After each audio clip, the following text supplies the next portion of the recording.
Assalamualaikum warahmatullahi wabarakatuh. Perkenalkan, nama saya Satra Putra Dharma, NIM 24011110031.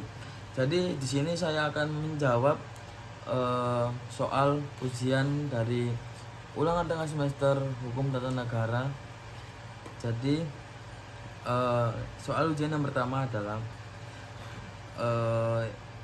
menurut saya benar, menurut Bagirmanan, unsur-unsur negara demokrasi memang mencakup beberapa hal penting yang menjadi viral dari sistem demokrasi itu sendiri. Yang di A, pendapat saya adalah ini mencerminkan prinsip kesetaraan hak politik, di mana setiap warga negara memiliki hak yang sama untuk mencalonkan diri atau dicalonkan dalam jabatan publik. Pendapat saya yang kedua adalah hal ini menjunjung prinsip keterbukaan dan kebebasan informasi yang memungkinkan masyarakat mendapatkan informasi dari berbagai pihak agar bisa mengambil keputusan secara rasional dalam kehidupan publik. Pendapat saya yang C adalah merupakan salah satu fondasi utama dari demokrasi. Pemilihan harus dilakukan secara langsung, umum, bebas, rahasia, jujur, dan adil, berjudi agar benar-benar mencerminkan kehendak rakyat. Ketika unsur ini menunjukkan bahwa demokrasi bukan hanya soal adanya pemilu, tapi juga adanya kebebasan, keterbukaan, kesetaraan dalam partisipasi politik. Baik, lanjut ke soal yang kedua adalah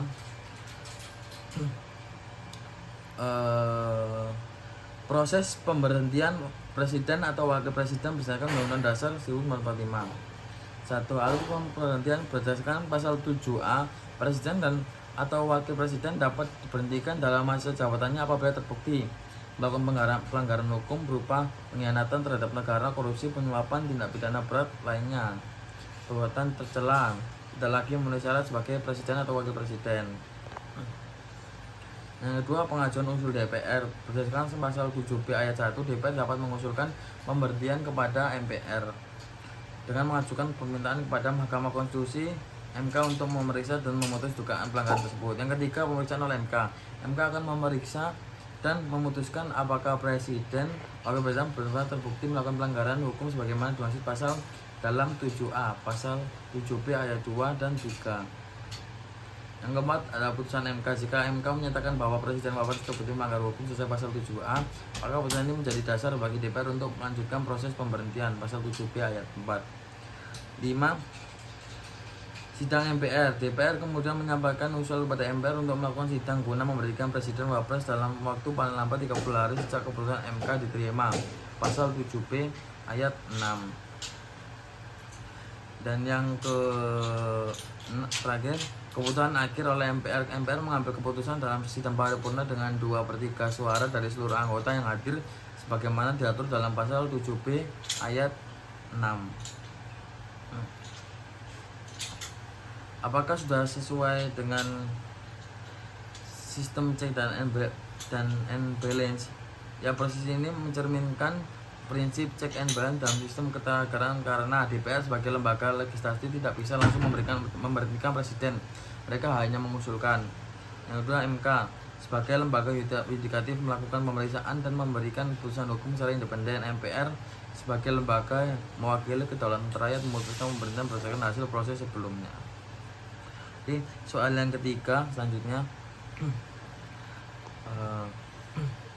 menurut saya yang pertama, jawaban yang pertama adalah nilai kesamaan, equality. Nilai ini menyatakan bahwa setiap manusia memiliki derajat dan martabat yang sama tanpa memandang ras, agama, jenis kelamin, suku, bangsa, status sosial dan atau ekonomi atau perbedaan lainnya.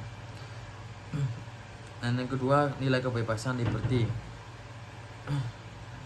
Nilai kebebasan ini mencakup antara lain kebebasan berpendapat, berekspresi, kebebasan beragama dan keyakinan, kebebasan bergerak dan memilih tempat tinggal, kebebasan berserikat dan berkumpul. Dan nilai kebebasan ini adalah menegaskan bahwa setiap manusia memiliki hak untuk hidup, berpikir, berbicara, beragama dan bertindak sesuai dengan kehendaknya selama tidak melanggar hak orang lain atau melanggar hukum. Baik, selanjutnya soal keempat. Jadi hukum tata negara dalam keadaan diam. Hukum HTN mempelajari struktur dasar dan organisasi negara. Kedua, fokus pada aspek konstitusional seperti bentuk negara dan pemerintahan, pembagian kekuasaan eksekutif, legislatif, legislatif, kedudukan lembaga-lembaga tertinggi negara, sistem pemilu, kewarganegaraan, dan hak-hak dasar warga negara. Diam di sini berarti HTN melihat negara dari sudut kerangka dan susunan tetap.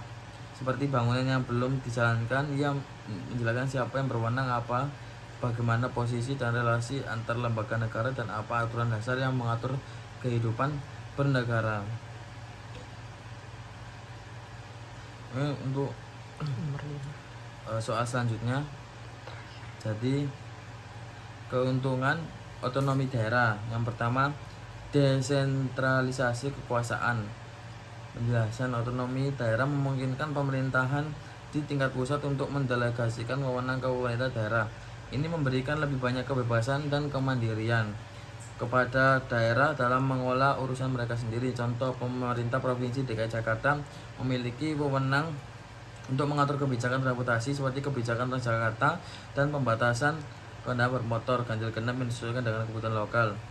Dan yang kedua, memenuhi kebutuhan daerah yang lebih tepat. Pemerintah daerah lebih memahami karakteristik dan kebutuhan masyarakatnya dibandingkan pemerintah pusat, sehingga kebijakan yang diambil lebih relevan dan tepat sasaran.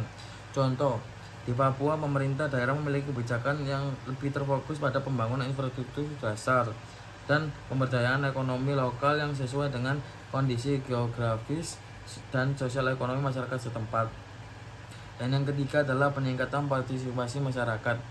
Dengan adanya otonomi daerah, masyarakat daerah lebih dapat berperan aktif dalam menentukan kebijakan dalam program pembangunan melalui DPRD dan forum-forum musyawarah lainnya. Contoh, di daerah seperti Bali, masyarakat berpartisipasi dalam pengambilan keputusan terkait pengelolaan pariwisata yang berkelanjutan dan ramah lingkungan sesuai dengan budaya lokal.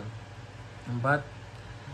Peningkatan kompetisi antar daerah. Otonomi daerah mendukung kompetisi sehat antar daerah untuk menarik investor dan meningkatkan pembangunan. Contoh, Provinsi Jawa Barat dan Jawa Timur. Sekian dari saya, mohon maaf sebesar-besarnya jika ada salah ucap atau perbuatan. Wassalamualaikum warahmatullahi wabarakatuh.